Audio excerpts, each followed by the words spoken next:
दर्शकों, हरिओम, जय श्री राम।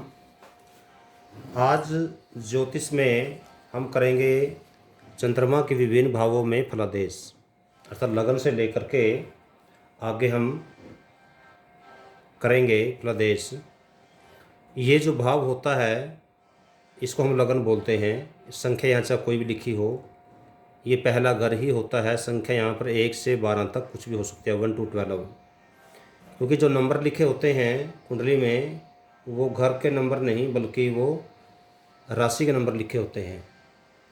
तो आज हम स्टार्ट करेंगे लगन से। सबसे पहले चंद्रमा के बारे में कुछ बातें आपको पता होनी चाहिए। चंद्रदेव को ज्योतिष में ग्रह माना गया है, हालांकि विज्ञान इसको उपग्रह मानती है, पर मैं ज्योतिष शास्त्र के अनुसार बात कर रहा हूँ। ज्योतिष के अनुसार इस चंद्रदेव को एक ग्रह ही माना गया है। ज्योतिष में हम ग्रह उसे ही बोलते हैं जिसका हमारे जीवन पर कोई प्रभाव पड़ता है। तो सबसे पहले चंद्रमा के बारे में पता होना चाहिए कि चंद्रमा मन का कारक है। चंद्रमा जल को रिप्रेजेंट करता है, माता को रिप्रेजेंट करता है, पाताल लोक का स्वामी है। और जो विशेष बात आपने ध्यान रखनी है कुंडली अपने देखते हुए, उच्च और नीच का, ये वृषभ राशि में उच्च होता है। वृषभ राशि में तो दूसरी राशि। और एक नीच का पता होना जरूरी है। नीच जो होता है, नीच का एक सीधा फार्मूला है, जिसमें उच्च होता है। जैसे ये दूसरी राशि में उच्च है, इसमें 6 जोड़ दो, 2 6 8, 8वीं राशि में नीच होगा, अर्थात वृश्चिक राशि में नीच होगा। ये सीधा फार्मूला याद रखना, +6 का। उसके बाद ये उच्च का हो गया, नीच का हो गया। एक स्वराशि होती है, मतलब आप खुद की राशि। स्वराशि होती है नहीं करक, करक मतलब चौथी राशि। तो 3 राशियों में विशेष ध्यान देना आपने कि दूसरी राशि में उसका फल देता है।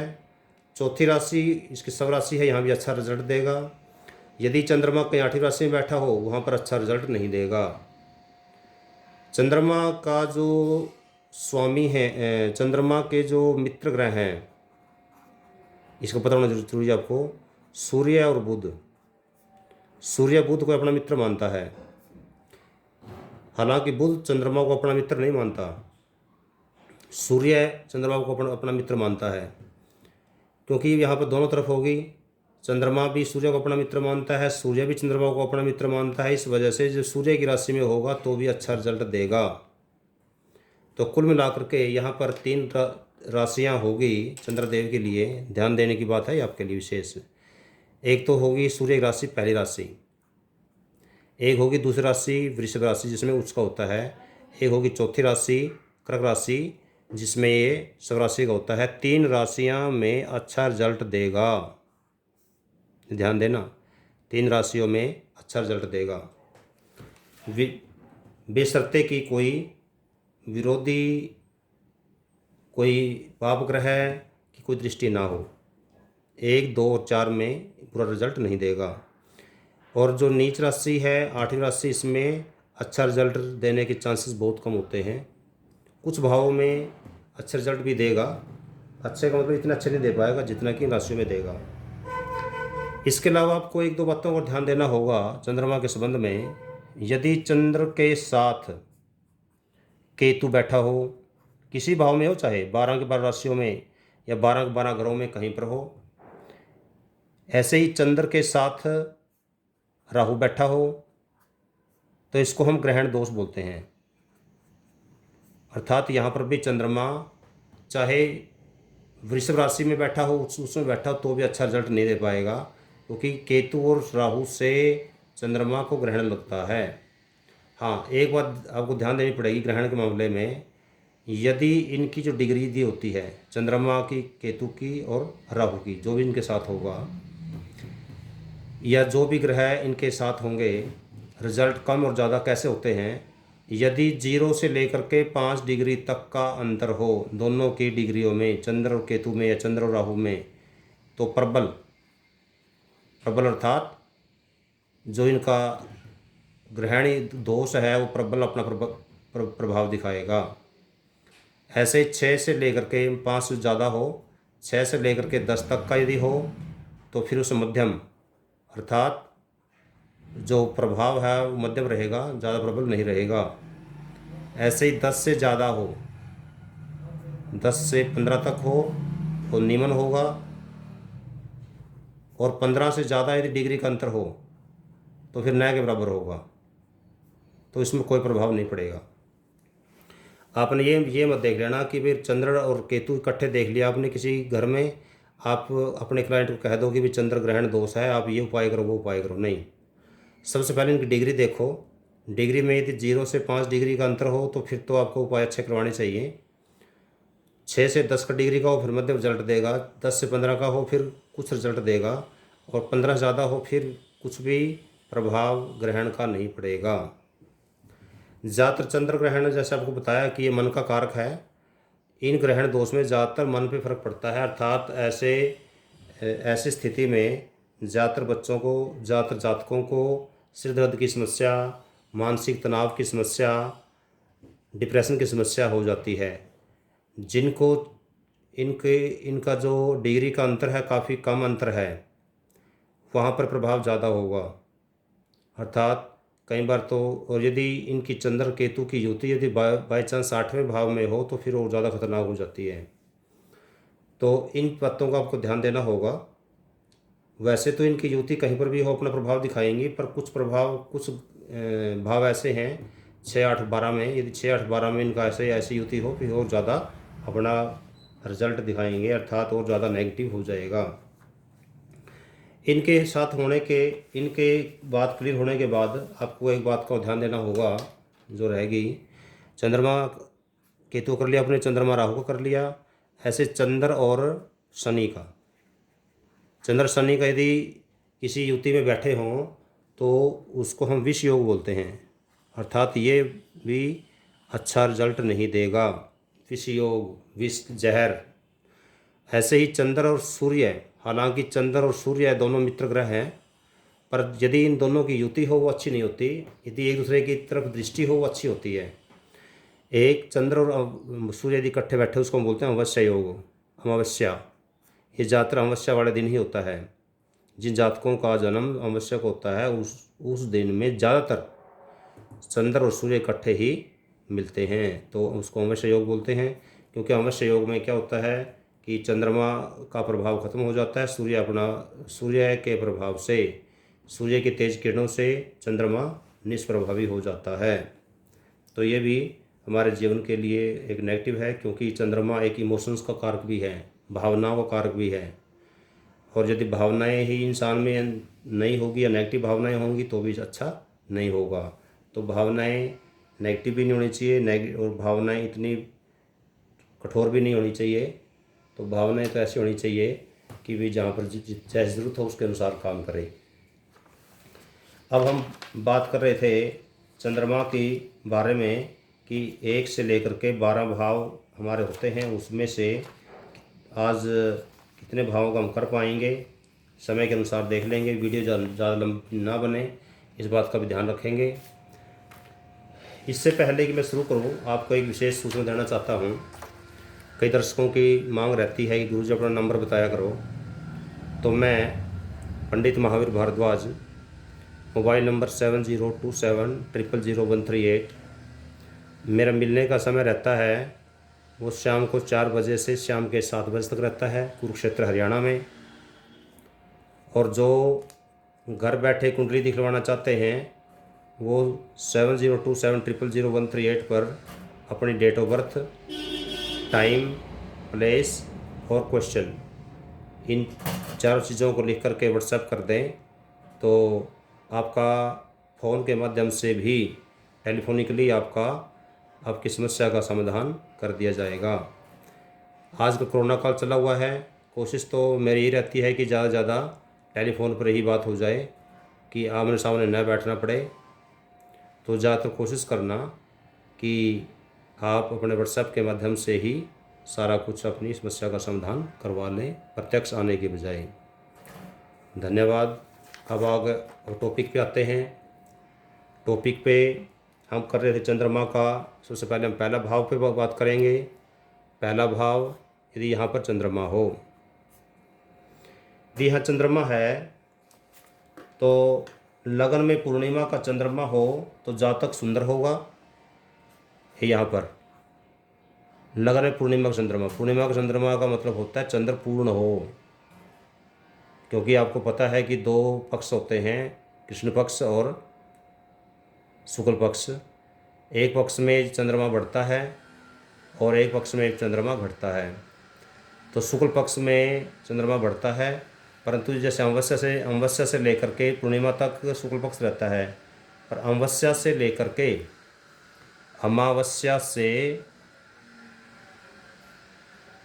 लेकर के 6 दिन पहले स्टार्टिंग में 6 दिन जो तो चंद्रमा क्षीण होता है। चंद्रमा क्या होता है? क्षीण। तो सप्तमी से लेकर के और पूर्णिमा तक का टाइम जो होता है वो अच्छा टाइम होता है चंद्रमा का। उसमें चंद्रमा अपना आकार बढ़ाता है। सप्तमी से लेकर के बाद के जो दिन हैं पूर्णमासी तक अच्छा होता है। उसके बाद पूर्णिमा से चंद्रमा घटना शुरू हो जाता है।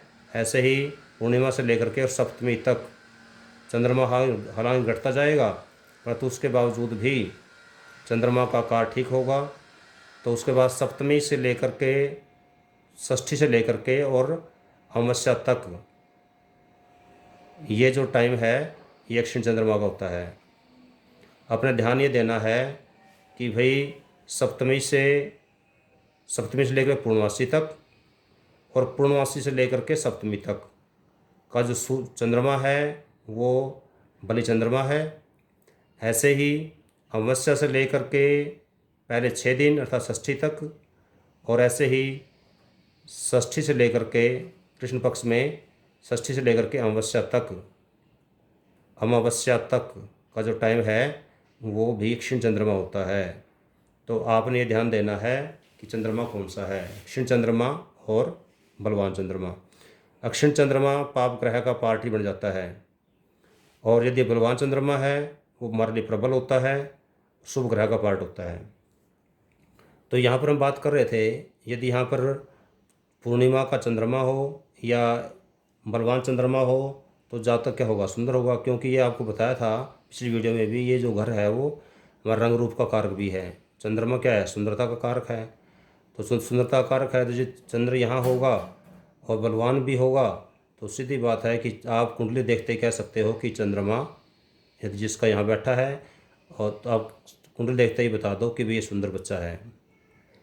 अट्रैक्टिव मिलेगा, अच्छा धनी भी मिलेगा, कोमल अंगों वाला होगा। और इसका उल्टा यदि मान ले यहाँ पर चंद्रमा तो है पर चंद्रमा क्षीण चंद्रमा है, अर्थात अमावस्या छठा या छठ से अमावस्या तक का जो चंद्रमा है क्षीण चंद्रमा है, तो उस समय क्या होगा? रिजल्ट उल्टे हो जाएंगे।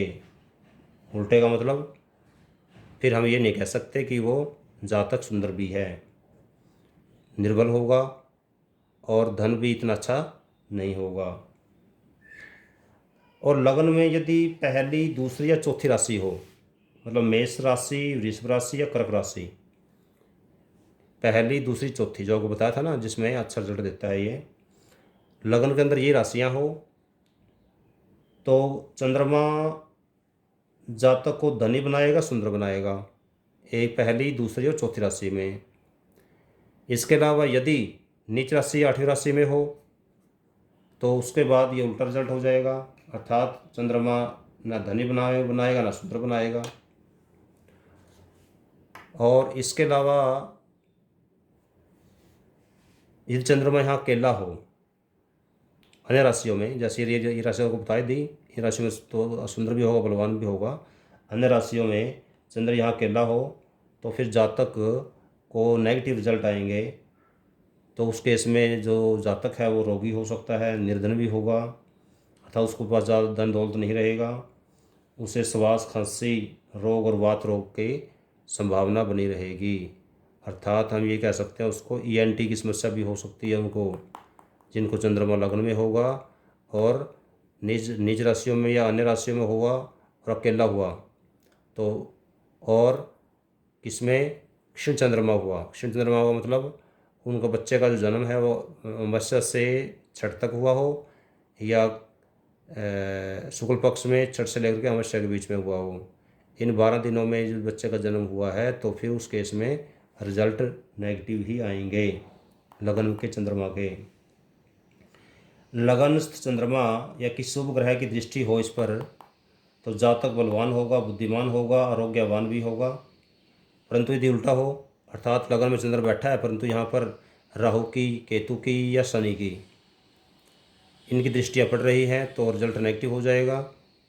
ऐसे ही यदि यहाँ पर सूर्य की दृष्टि, हालांकि सूर्य कोई पाप ग्रह ही मानते हैं ज्योतिष शास्त्र में, क्रूर ग्रह में आता है, परंतु यदि यहाँ सूर्य की दृष्टि पड़ रही हो तो अच्छा रिजल्ट देगी। यदि मंगल की दृष्टि हो, मंगल भी क्रूर ग्रह में आता है, तो फिर रिजल्ट नेगेटिव होगा। लगन में चंद्रमा जिस जातक के होगा उसको जल से भय लगेगा। अपन देखा हो कई लोग जल को देखते डर जाते हैं, उनको लगेगा कि जैसे भी मैं इसमें डूबने वाला हूँ, हालांकि ऐसा होता नहीं है पर उनको लगता है ऐसा कि वो डूबने वाला हूँ। ऐसे ऐसे जैसे जो जातक हैं वो पानी में तैरना बहुत कम पसंद करते हैं। हाँ, एक ख़ास बात होती है जिसका लगन में चंद्रमा है, आप लगन में चंद्रमा चाहे कोई राशि का हो, चाहे वो नीच राशि का हो या उच्च राशि का हो, एक ख़ास बात कॉमन समझ सभी की रहेगी, चाहे किसी राशि में हो, कि ऐसा जो जातक है घूमने फिरने का शौकीन जरूर होगा। जिसका लगन में चंद्रमा होगा वो घूमने फिरने का शौकीन और सामाजिक कार्यों में भी बढ़ चढ़कर भाग लेने का शौकीन होगा। तो ये बातें तो आप आंख बंद कर करके किसी भी जातक को बता सकते हो यदि यहाँ चंद्रमा हुआ तो। हम बात करते हैं दूसरे भाव में चंद्रमा की। यदि दूसरे भाव में चंद्र यहाँ हुआ, इसे दूसरा भाव भी बोलते हैं। दूसरे भाव में चंद्रमा पूर्ण बली का मतलब बताया था आपको, जैसे सप्तमी से लेकर के हम पूर्णिमा तक और पूर्णिमा से लेकर के सप्तमी तक, तो जातक का परिवार बड़ा होगा। क्योंकि आपको पिछली वीडियो में बताया था कि ये जो घर होता है हमारे कुटुंब का होता है, वाणी का भी होता है, धन का भी होता है। तो उस केस में क्या होगा, यदि बली होगा तो चंद्रमा बली होगा तो आप देखते ही बता सकते हो कि इसका जो परिवार है बड़ा है। ऐसे यदि यहाँ पर चंद्र है और चंद्र क्या है, कमज़ोर चंद्रमा है, यदि कमज़ोर चंद्रमा है तो परिवार छोटा होगा। तो परिवार छोटा बढ़ेगा, फार्मूला आपको बता दिया। तो उसके पास यदि बली होगा तो धन दौलत भी अच्छा होगा। और इसका उल्टा यदि बली नहीं हुआ, अर्थात यहाँ से लेकर के यहाँ तक का टाइम में भी बीच में जन्म हुआ हो, तो फिर जातक के पास धन दौलत का अभाव रहेगा या कम रहेगा, ऐश्वर्य की कमी रहेगी। और यदि यहाँ बलवान हुआ तो कोमल वाणी वाला होगा, क्योंकि वाणीगर भी है ये। यदि यह बलवान चंद्रमा हुआ तो बलवान चंद्रमा हुआ या 2 4 1 2 4 ये 1 2 और 4 ये राशियाँ उसमें हो, अर्थात मेष राशि हो या वृषभ राशि हो या कर्क राशि हो, यहाँ पर चंद्रमा हो तो उस केस में जातक के लिए शुभ होगा। मीठे वचन बोलने वाला होगा, क्योंकि वाणी कारक है तो उनकी वाणी भी मधुर होगी। और ऐसा जातक है जिसका चंद्रमा यहाँ पर हो, वो म्यूजिक के क्षेत्र में बहुत अच्छा तरक्की कर सकता है। वैसे तो म्यूजिक शिक्षा को हम यहाँ से भी देखते हैं, यहाँ से भी 11वें भाव से भी, पर यहाँ म्यूजिक क्योंकि वाणी का कारक है तो गायन के क्षेत्र में जिसका चंद्रमा यहाँ हो तो गायन के क्षेत्र में बहुत आगे तक जा सकता है यदि चंद्रमा बली हो तो। और यदि यहाँ चंद्रमा है पर बली नहीं है, फिर उसका गायन के क्षेत्र में ज़्यादा कामयाब नहीं हो पाएगा। इस कारण से जब भी हम किसी की कुंडली देखते हैं ये जरूर ध्यान देना होता है कि यहाँ चंद्रमा तो हम देख लिया, भी चंद्रमा देखते ही हम कोई भी प्रेडिक्शन ना करें। चंद्रमा को ये जरूर ध्यान रखें कि ये कौन सी राशि में बैठा हुआ है, और उस राशि में है, सब राशि में है या नीच राशि में है, और या इसके अलावा ये भी ध्यान देना होगा कि बली है या नहीं है। यदि बली हुआ तो रिजल्ट अच्छा देगा, विद्या उत्तम पर प्राप्त करने वाला होगा।